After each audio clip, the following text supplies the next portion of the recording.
Hello everyone, welcome to financials. ये वक्त stock को बाय करना चाहिए या कंप्लीटली एग्जिट कर लेना चाहिए? ये सवाल हर एक इन्वेस्टर के दिमाग में भी चल रहा है क्योंकि मार्केट में अनसर्टेनिटी बना हुआ है। कोई बोल रहा है इन्फ्लेशन, रिसेशन, रुपया ऑल टाइम वीक है, रेपो रेट हाइक हो गया है, आगे और हाइक होने वाला है, Russia Ukraine, China Taiwan issue, OPEC भी ऑयल के प्रोडक्शन को कट करने वाला है।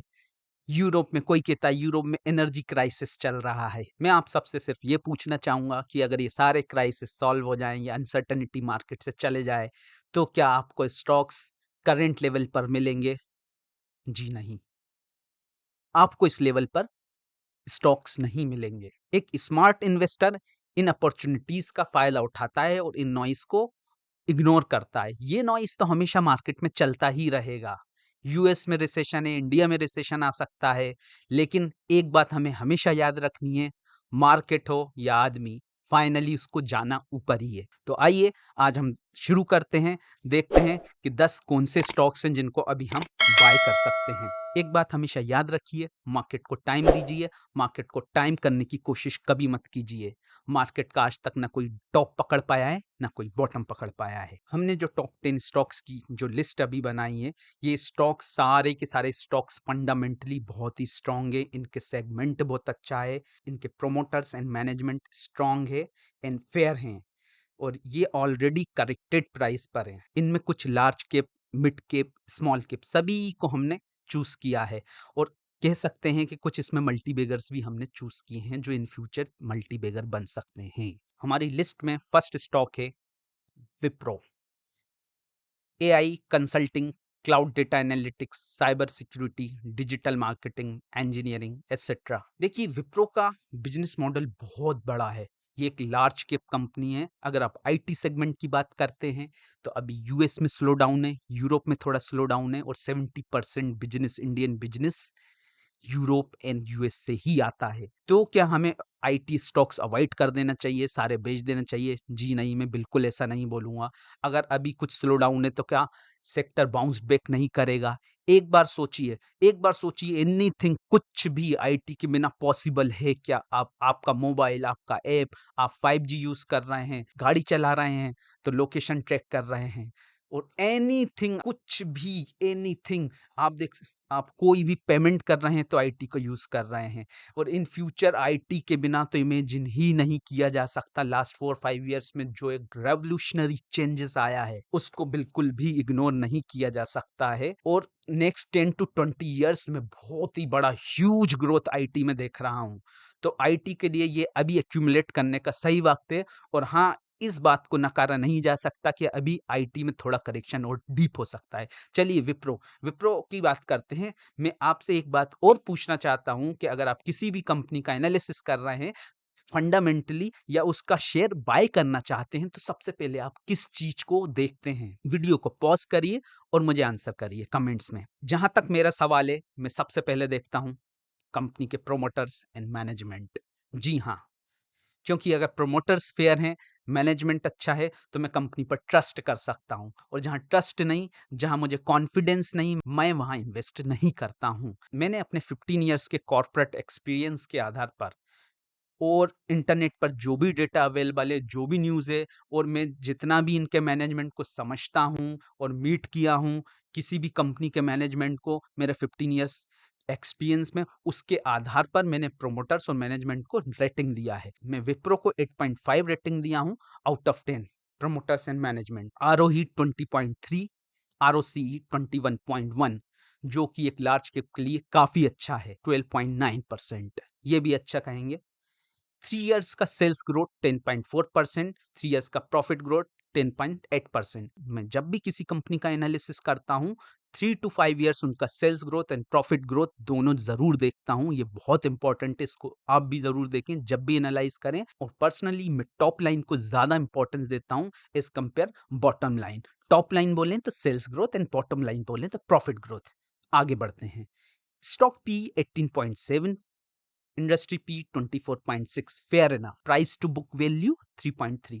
जब भी आप कंपनी का वैल्यूएशन एनालाइज कर रहे हैं तो स्टॉक पी सिर्फ अकेला ना देखें, स्टॉक पी को इंडस्ट्री पी के साथ कंपेयर करें और पी के साथ में प्राइस टू बुक वैल्यू जरूर देखें, तभी आपको फेयर आइडिया होगा वैल्यूएशन का। प्रोमोटर्स होल्डिंग 73% स्ट्रॉन्ग है, कोई प्लेजिंग नहीं है, डेट 17,600 है ओनली, कैश फ्लो 30,000, रिजर्व 64,000। इसका मतलब कि कंपनी कभी भी अपने कैश फ्लो और रिजर्व से 17,600 पे करके डेट फ्री हो सकता है, तो हम कंपनी को डेट फ्री ही मानेंगे। और अभी ये अपने 52 वीक्स हाई से 47% डिस्काउंटेड रेट पर मिल रहा है, जो कि बहुत ही अच्छी अपॉर्चुनिटी है।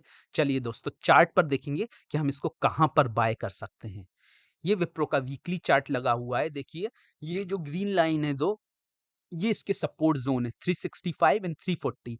मैं बोलूंगा कि 365 आने के चांसेस काफी ज्यादा हैं, जिस हिसाब से प्राइस एक्शन बना हुआ है, तो मैं इसको 365 से 350 के बीच में एक्यूमुलेशन करने का रिकमेंड करूंगा।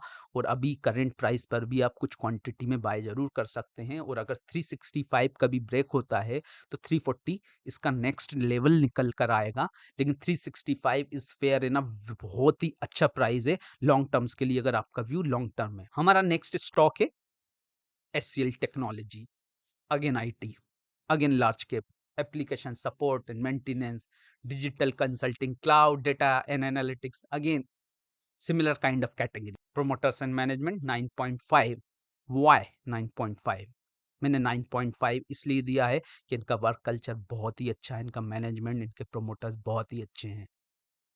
ROE 22%, ROCE 25.4%, ROA 15.4%। Return on asset जरूर देखें ROA, जब भी आप किसी आईटी कंपनी का एनालिसिस कर रहे हैं। ये तीनों बहुत ही बढ़िया है as large cap company. 3 years sales growth 12.3, profit growth 10.3, ये भी fair enough. Stock P 18.6, industry P 24.6, price to book value 4.1, fair enough, अच्छे वैल्यूएशन पे मिल रहा है। अगेन प्रोमोटर्स होल्डिंग 60.7 जो कि स्ट्रांग है।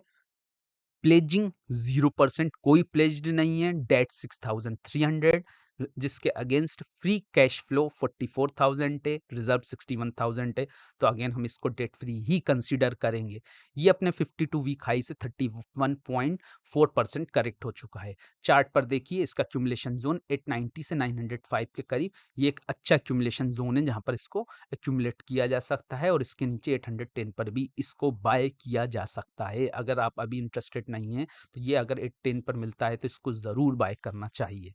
चलिए, मेरी थर्ड कंपनी भी आईटी से ही है, एलटीटीएस।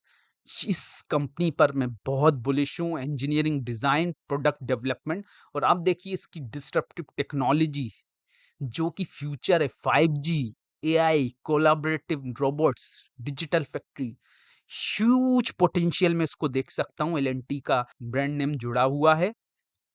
प्रोमोटर्स और मैनेजमेंट 8 है out of 10। ROE 24.8, ROC 30.8, ROA 16.8, good enough. ये एक मिड कैप कंपनी है। 3 years sales growth 9%, 3 years profit growth 6.88%, okay चलेगा, क्योंकि इस पे हम इन फ्यूचर के लिए बेट करेंगे कि ये फ्यूचर में फास्ट ग्रो करेगा। Stock P 37.4, industry P 28.7, price to book value 9.11।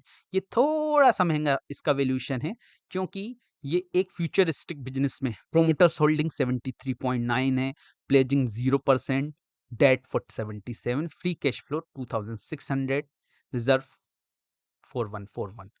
Again ये डेट फ्री कंपनी ही कहलाएगा, और ये ऑलमोस्ट 40% करेक्ट हो चुका है अपने प्राइस से।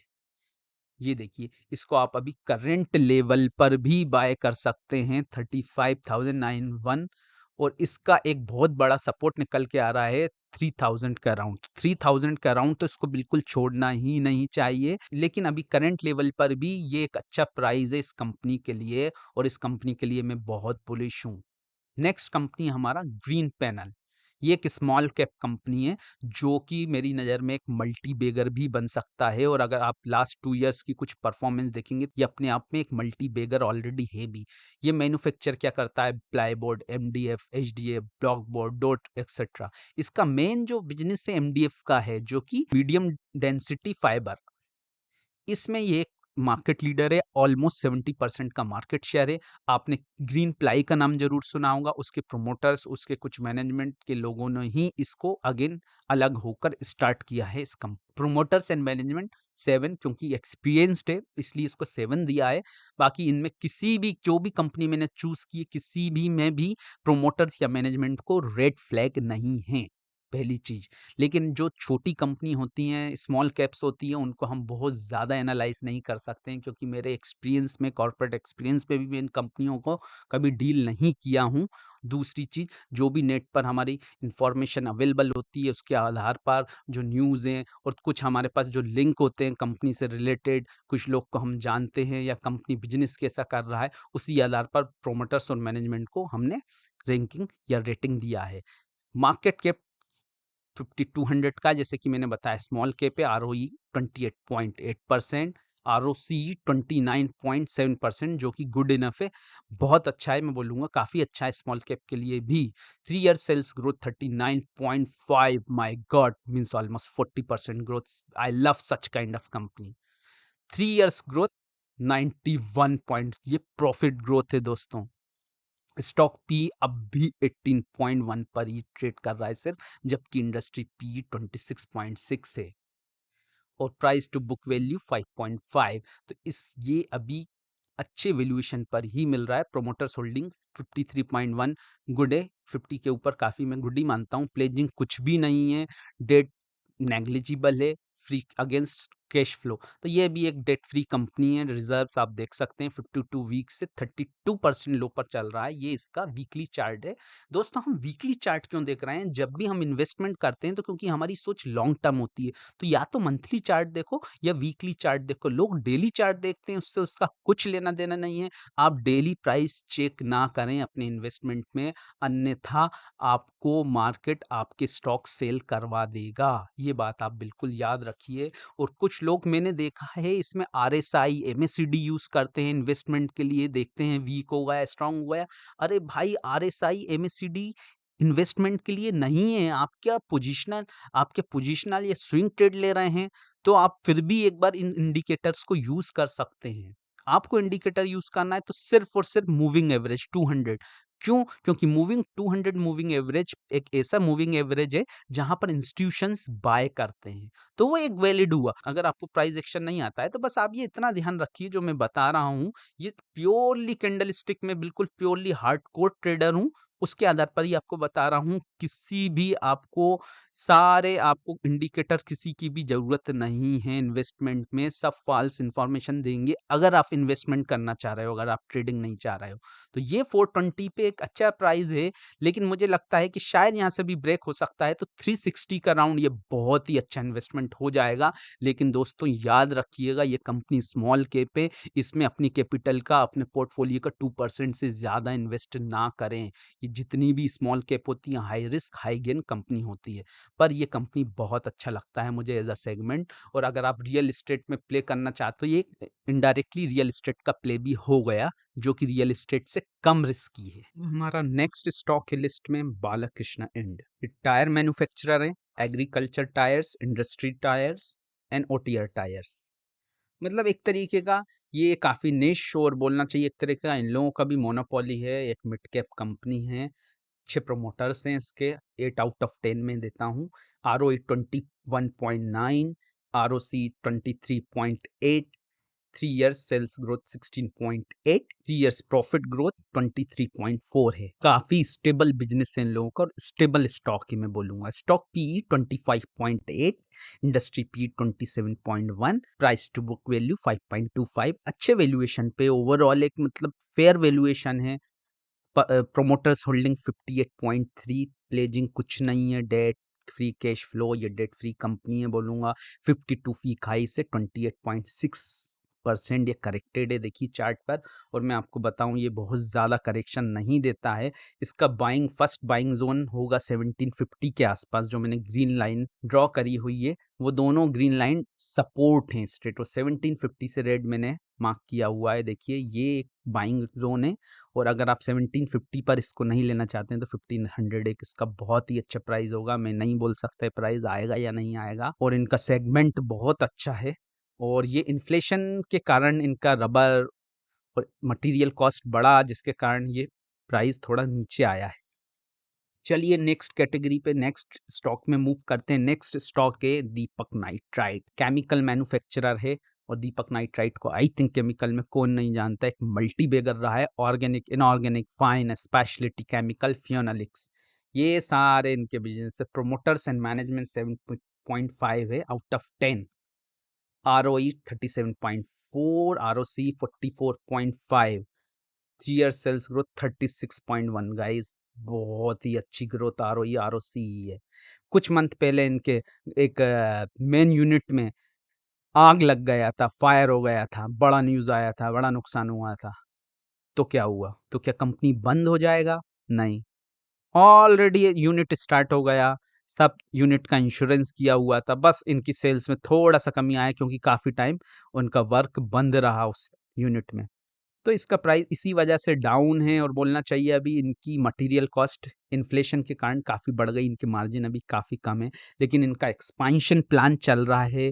ये काफ़ी तेज़ी से काफ़ी एग्रेसिवली एक्सपांड कर रहे हैं। इनको चाइना प्लस वन का भी बेनिफिट मिल रहा है। चाइना की जो एंटी केमिकल पॉलिसी हो गई है, उनके यहाँ पॉल्यूशन बहुत बढ़ रहा है, जो भी इन्वायरमेंटल कंसर्न है उसके चलते काफ़ी बेनिफिट मिला है और दीपक नाइट्राइट को मिलता रहेगा। एक मल्टी बेगर है और आगे भी बहुत अच्छा ग्रोथ दे सकता है। 3 इयर्स का प्रॉफिट ग्रोथ देख रहे हैं 82%। क्या फंडामेंटल, क्या ग्रोथ है कंपनी का। स्टॉक भी अब भी 27 पॉइंट है। अगर आप किसी भी इसकी कैटेगरी में मिलते जुलते किसी भी केमिकल स्टॉक से आप इसको कंपेयर करेंगे जिसने ऐसा इसके नियर भी कोई परफॉर्म करा है, तो आपको 27.8 का पीई नहीं मिलेगा। इंडस्ट्री पीई भी उतना ही है ऑलमोस्ट। तो ये अपने फेयर वैल्यूएशन पर ट्रेड कर रहा है। प्राइस टू बुक वैल्यू 8.32, थोड़ा सा ज़्यादा बोलूँगा मैं। प्रोमोटर्स होल्डिंग 45.7, डिसेंट होल्डिंग है, प्लेजिंग कुछ नहीं है, debt 315 only. Free cash flow reserves इतना बड़ा है कि ये डेट फ्री कंपनी है। 52 वीक से 32.6 पर मिल रहा है। ये अभी भी एक अच्छा बाइंग, अच्छा प्राइस है, लेकिन अगर आप इसको और अच्छे प्राइस पर बाय करना चाहते हैं तो इसका परफेक्ट जोन रहेगा 1700 टू 1900। ये एक मिड कैप कंपनी है और मैं इस कंपनी को लेकर भी बुलिश हूँ। ये नेक्स्ट 10 ईयर्स में मेरा मानना है कम से कम 30% एवरेज की रिटर्न निकाल सकती है और ज़्यादा भी निकाल सकती है। हमारे अगले स्टॉक की ओर मूव करने के पहले मैं बोलूँगा, क्या आपको इंडिया की ग्रोथ पर भरोसा है? को इंडिया की ग्रोथ पर अगर भरोसा है तो आप जानते हैं कि इंडिया में मिडिल क्लास बहुत बड़ा है और लास्ट 10 ईयर्स 20 ईयर्स में मिडिल क्लास का इनकम बहुत बढ़ते जा रहा है और आगे भी ग्रोइंग इकोनॉमी के चलते इसका परचेसिंग पावर बढ़ने का है।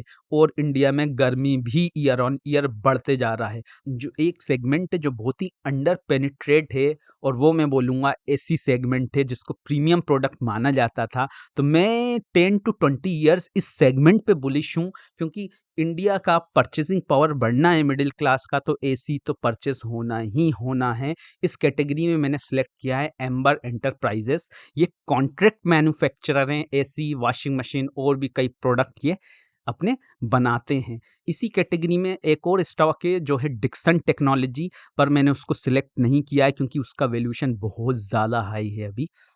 देखिए प्रोमोटर्स एंड मैनेजमेंट 6 दिया है आउट ऑफ 10, ROE 6.67 है, ROC 8.54% है, बहुत ज़्यादा नहीं है। 3 ईयर सेल्स ग्रोथ 15.2% है। लेकिन मैं फिर भी इस स्टॉक पर क्यों बुलिश हूँ? क्योंकि मुझे ये फ्यूचर में बहुत ग्रोथ करता हुआ दिखता है। इसके कई रीज़न हैं, जैसे कि मैं आपको बताता हूँ।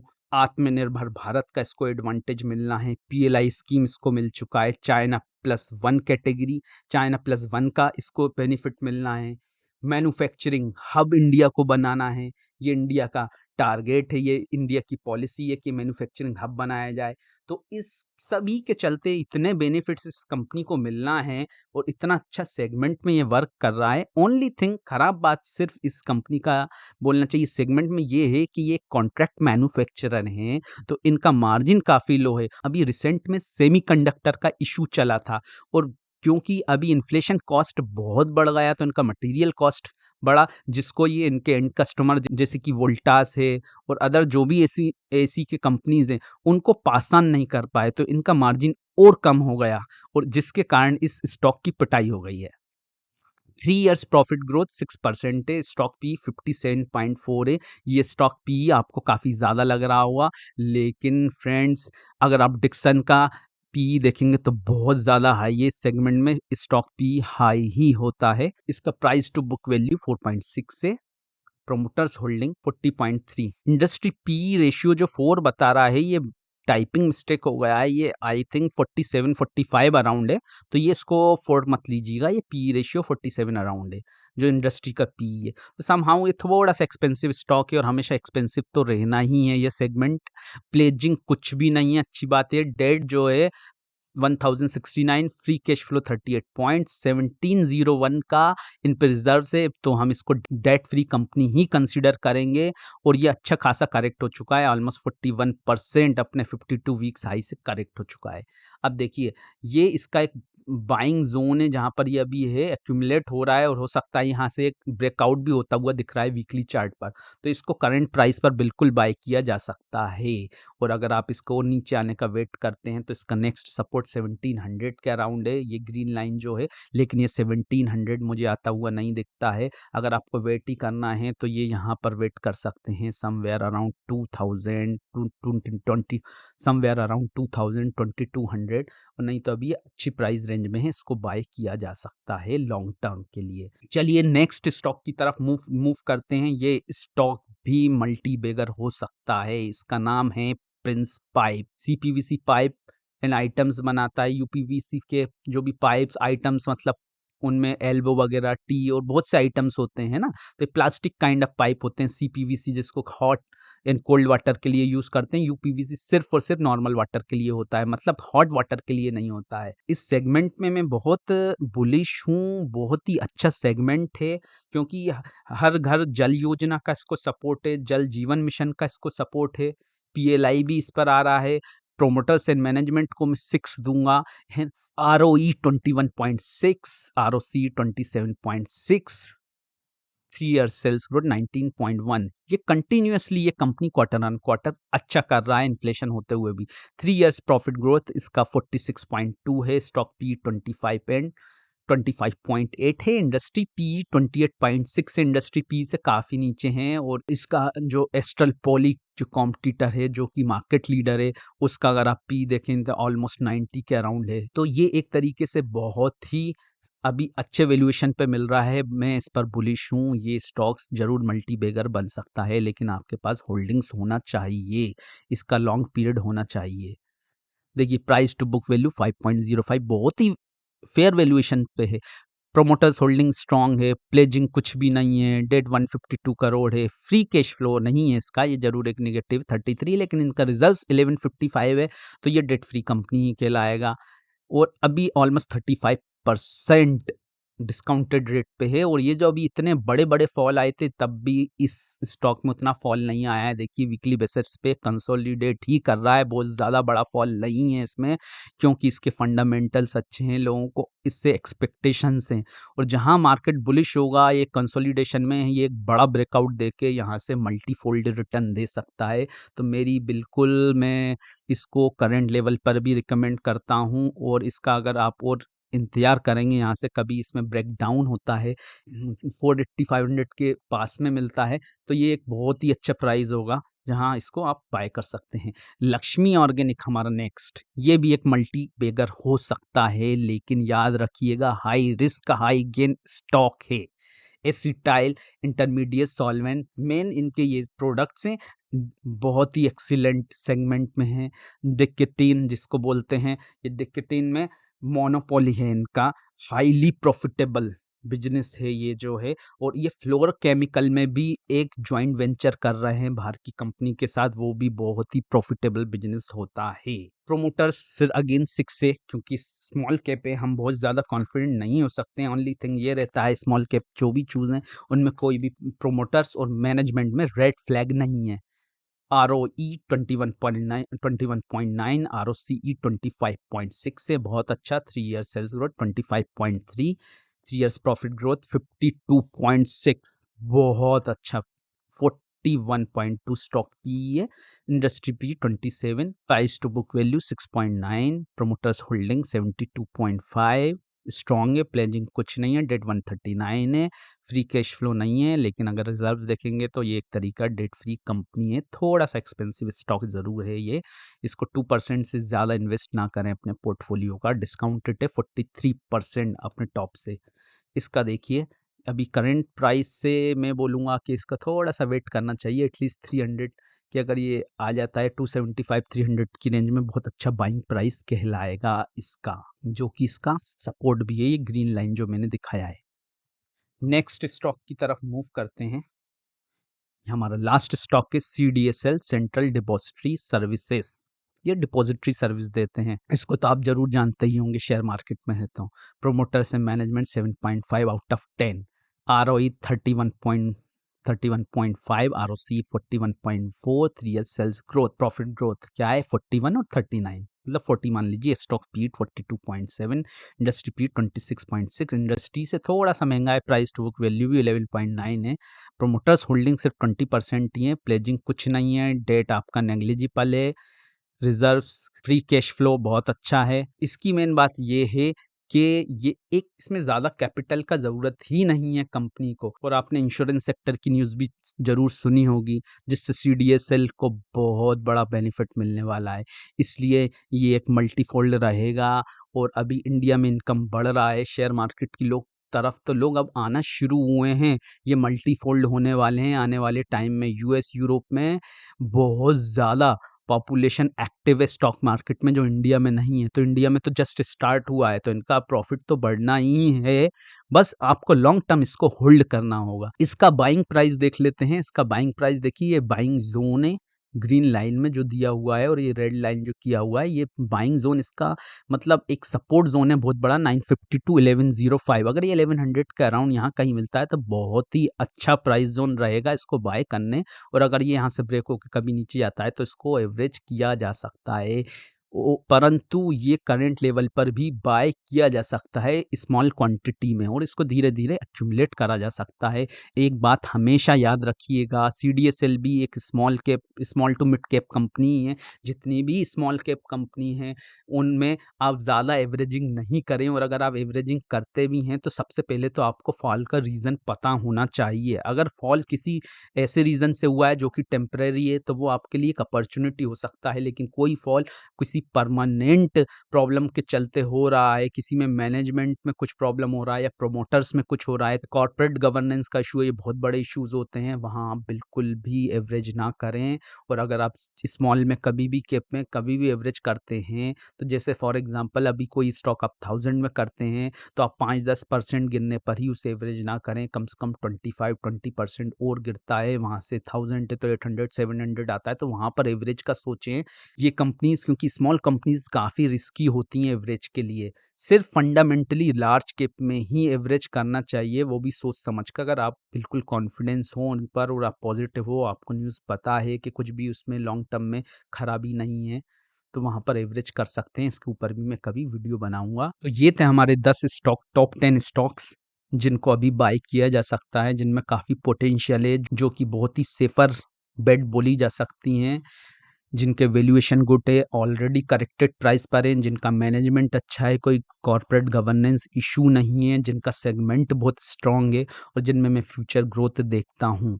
आप कौन से स्टॉक्स इस गिरावट में एक्यूमुलेट कर रहे हैं, कमेंट्स में ज़रूर बताइएगा दोस्तों। आशा करता हूं कि आज का वीडियो आपको इन्फॉर्मेटिव्स लगा होगा। मिलते हैं जल्दी अगले वीडियो में। Thank you.